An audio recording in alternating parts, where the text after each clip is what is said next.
SACCOs in Kenya are built on this really powerful promise to help their members hit those huge financial goals, like, finally owning a home. They're trusted, they're member-focused. And yet, when you look at their mortgage products, something just isn't quite adding up. So let's dive into this puzzle. So on one side, you have this incredible promise, right? An affordable, accessible way for millions of people to buy a home. But then you look at the other side, and the reality is pretty stark. These mortgage products just aren't taking off. I mean, think about it. The demand for housing is massive, but the actual number of people signing up for Sacco mortgages is shockingly low. We're talking single-digit signups for some of them. And that's the big question we're going to unpack in this explainer. Why is there such a massive disconnect here? What are the hidden roadblocks that are stopping SACCOs from becoming the homeownership champions they're really meant to be? So where do we even begin to look for answers?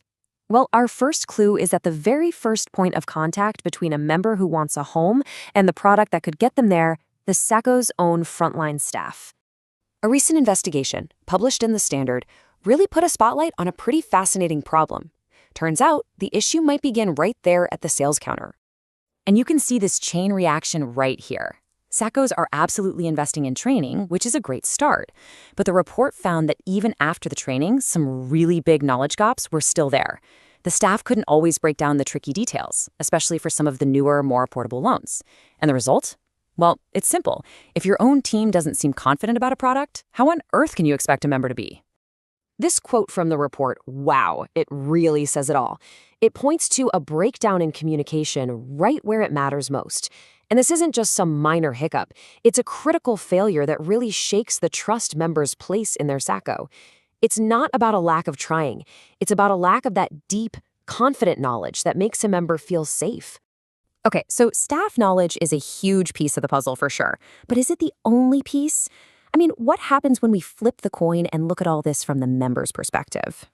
All right, let's switch gears and put ourselves in the shoes of a potential homeowner. For them, the journey to getting a mortgage is filled with its own set of confusing and, frankly, often really costly hurdles. So even if a member is really interested, they often walk into this fog of information. They might not fully get the long-term benefits or the financial risks, like what happens if interest rates change, or even how their SACCO's offer really stacks up against a loan from a big commercial bank. That clarity is just missing. Now, this chart is super telling because it breaks down the true cost of getting a mortgage. We all tend to focus on the main loan amount, the principal, and maybe the interest. But look closer. You've got these other chunks like statutory deductions and closing costs. These are the hidden expenses that can completely change the math on what someone can actually afford. And that right there, that's the deal breaker. A mortgage that looks totally affordable on paper can suddenly become completely impossible once all these extra fees are piled on. It creates this kind of affordability illusion, and it's a massive barrier for the very people SACCOs are supposed to be helping. But the story doesn't stop there. The problems with the staff and the hurdles for the members, they're really just symptoms of deeper industry-wide cracks in the system. To get the full picture, we really have to zoom out.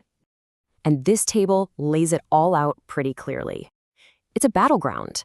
SACCOs are competing against commercial banks that are often way ahead on technology, they're more innovative with their products, and they're way more aggressive when it comes to marketing and getting the word out.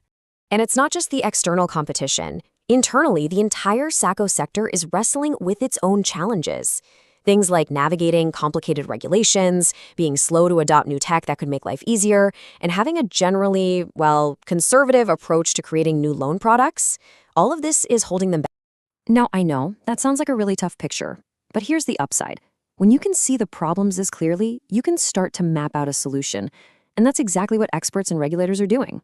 They see a clear path forward.